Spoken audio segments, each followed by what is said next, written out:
सभी दर्शकों को मेरा राम राम और नमस्ते। आज मैं आज की ज़िंदगी के बारे में और पहले की जीवन के बारे में कुछ बताना चाहती हूँ। कृपा करके पूरी बात सुनना और लाइक करना, अच्छा लगे तो सब्सक्राइब भी करना। देखो, आज के युग में सब वैज्ञानिक तरीके से काम हो रहा है। तो पहले के क्या होता था और आज में क्या अंतर है, ये मैं बताती हूँ। कि लोग कहते हैं कि अभी तो कलयुग के हज़ारों साल पड़े हैं। तो कैसे पड़े? अब देखो, आज के 50-60 साल पहले की पानी के पीने के लेते हैं पहले तो, कि जब कुओं में पानी आता था एकदम 90% 95% शुद्ध, और बारिश का पानी इकट्ठा करके कुंड में, जो अब भी गाँव में है, उसका पानी पीते थे। वो भी प्योर प्योर होता था पीने का। और जो बावड़ी होती थी वो भी प्योर पानी होता था। और जो पक्के तालाब होते थे गाँव में, उसका पानी पीने लायक होता था। लेकिन जैसे-जैसे प्राकृतिक दोहन होता गया, पानी कमी होती गई, पेड़-पौधे सूखते गए और ज़मीन का पानी तो वैसे ही सूख गया दोहन करने से।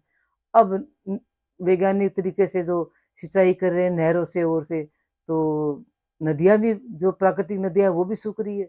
तो इस पे वायुमंडल पे बहुत प्रभाव पड़ रहा है। तो अब क्या किया कि पहले तो बारिश से, ये ट्यूबवेल वगैरह नहीं थी, बारिश से खेती होती थी, देसी अनाज की खेती, जैसे बाजरा, मोठ, मूँग, जो भी अपने राजस्थान में, भारत में होता है, मक्का, ज्वार, वो सब बारिश से होता था, अच्छे पानी से होता था। लेकिन अब टाइम से बारिश ही नहीं हो रही है, ज़मीन के अंदर पानी है नहीं, है जो सिंचाई में थोड़ी बहुत काम आता है। और इसलिए पहले अच्छा अनाज होता था, वो देसी होता था, 100% काम फ़ायदेमंद होता था। और अब क्या गए हैं वैज्ञानिक तरीकों से, विदेशी बीज मँगा लिए, ज़्यादा फसल उगाने के चक्कर में।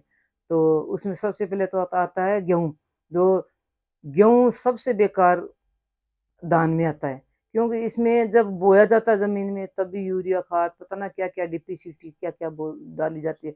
फिर इसको बोया जाता है और उगने के बाद में भी ऊपर से खाद डाली जाती है कि इसमें कीटाणु लगे, नहीं लगे।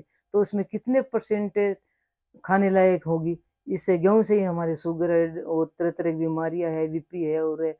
कुछ पहले सुना ही नहीं था हमने, तो 50-60 साल पहले तरह-तरह की बीमारियाँ उनसे होती है। यहाँ तक कि जो अनाज है, दालें हैं, मूँग, उसके अलावा ये भी संकर हो गया। थोड़े समय में पक के तैयार हो जाती है। इसके चक्कर में सारी तो भूमि खत्म हो गई, खराब हो गई, और बारिश के पानी से जो खेती होती है ना, वो भी कम मात्रा में होने लगी। तो ये तो है पानी का असर, अनाज का असर। फिर आता है सब्जियों पे। सब्जी पहले है ना, गर्मियों में सब्जी मिल जाती थी खाने को, सर्दियों के मौसम में सर्दियों में मिल जाती।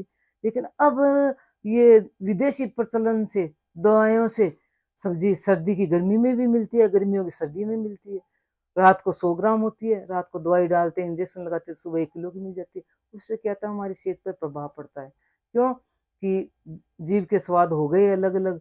पहले तो सब्जी जैसी थी वैसे बच्चे लोग सभी खा लेते थे। यहाँ तक कि सब्जी की ज़रूरत भी नहीं पड़ती थी। दूध, दही, छाछ, जो भी मिलता गाँव में, अपने हिसाब से दाल, देसी घर के मूँग मंगोड़ी पापड़ घर पे बनाए जाते थे, वो खा लेते थे। उनसे कोई बीमारी नहीं होती। अब ये जैसा ज़माना आ गया, वैसी तरह-तरह की चीज़ें दवाइयों से उगा-उगा कर और सबकी मतलब बीमारियों का घर बना दिया है। यदि साधारण मनुष्य भी कोई भी जाके चेक कराए तो उसमें भी 99% बीमारियाँ निकल आएगी। ये तो है, ये खाने-पीने का प्रभाव इस ज़माने का। फिर आते हैं प्रकृति पे। पहले प्राकृतिक में एकदम शुद्ध थी। अब क्या किया, किसी ने लोहा निकाल रहे हैं, सोना निकाल रहे हैं, चाँदी, तरह-तरह के धातु निकाल रहे हैं, और तो और इसमें से कोयला भी निकाल, इसको माँ को एकदम थोथी बना दिया। एक माँ के हृदय से उसके दाँत, जाड़ और अंदर से हड्डी-पसली निकाल ली जाए तो उसमें क्या ताकत रहेगी? उसी तरह इस पृथ्वी में कोई भी ताकत नहीं, कोई भी गुण नहीं रहा। तो उसके बदले दे क्या रहे हैं? ये जो होते हैं ना, गटर की वो बिलिये से बना के वो पानी उसमें डाल रहे हैं। तो उसमें भूमि में कितनी शक्ति रहेगी? इसलिए, और तो और वायु प्रदूषण पे, पेड़-पौधों पे, इस पे भी प्रभाव पड़ रहा है। अब धीरे-धीरे जो जल के स्रोत थे, नदियाँ, गंगा, यमुना जैसी, ये भी धीरे-धीरे सूखती जाती है। अपने जो सीमा है उससे थोड़ी पीछे हटती जाती है। तो आगे का जीवन क्या होगा? कैसा क्या होगा? लाखों, हज़ारों वर्ष है कहाँ कलयुग में, घोर कलयुग तो अब आ गया। जब पानी पीने को नहीं रहेगा, ऐसा अनाज मिलेगा, ऐसा हमको सब्ज़ी मिलेगी, तो क्या तो बच्चा ज़िंदगी जी लेगा। हम तो अपने निभा चुके 50, 60, 70 साल ज़्यादा से ज़्यादा उम्र, लेकिन आने वाली पीढ़ी के लिए उम्र कितनी होगी? बीमारियों से जन्म से घिरे हुए पाएँगे, हैं? तो इसलिए इस दुख को कम करने के लिए ये तमो प्रधान हो गया है ऐसा वातावरण, सभी के घर घर में क्रोध हो रहा है, लड़ाइयाँ हो रही है। ये क्या कारण है? ये वायु परिवर्तन और वायुमंडल के प्रभाव से तमो प्रधान हो गया, असुरी शक्तियाँ काम कर रही है। इससे लड़ाई झगड़ा, घर घर में क्रोध, बुरे संकल्प आना, संकल्प क्या था? बुरे काम भी कर डालते हैं। तो सब असुरी राज हो गया।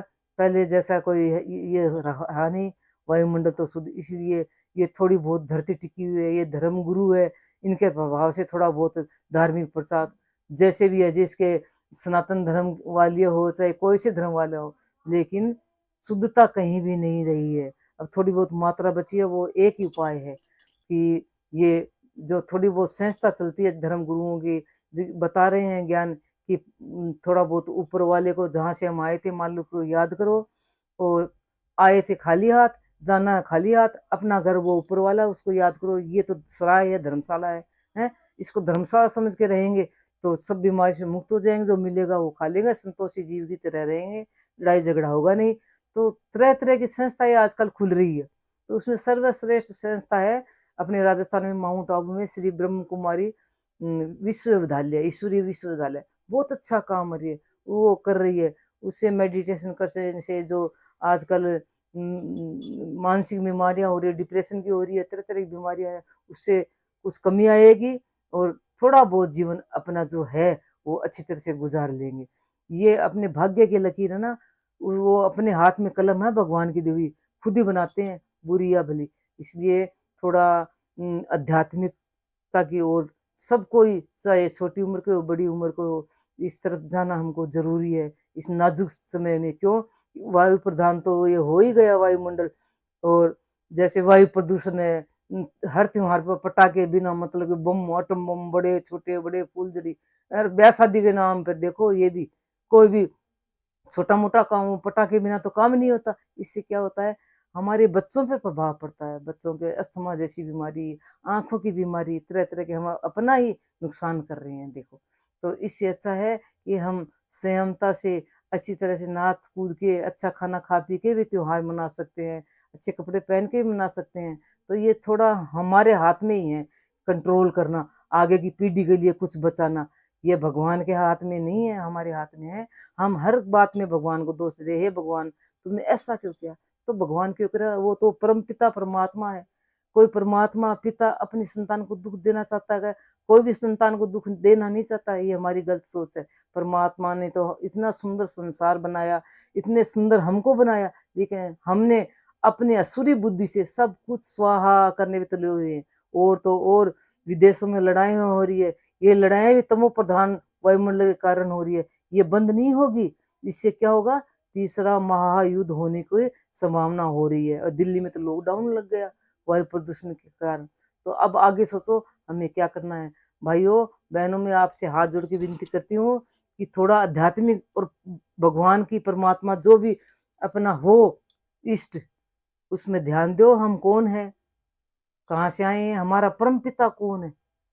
ये अलौकिक, ये लौकिक पिता नहीं, ये फादर, ये असली पिता नहीं है। ये तो अपने को पालना देते हैं सिर्फ, लेकिन असली पूरे विश्व के परमात्मा है ऊपर, उसको याद करो। निराकार है, उसके कोई आकार नहीं है, निरंकारी, उसके कोई अभिमान नहीं है, निर्विकारी, उसमें कोई विकार नहीं है, कोई दोष नहीं है। ऐसे परम पिता जो विश्व को चलाने वाली शक्ति है, अदृश्य शक्ति, उसको याद करो हर घड़ी, वो जरूर तुम्हारा संकट काटेगी। ये मेरा अनुभव कहता है।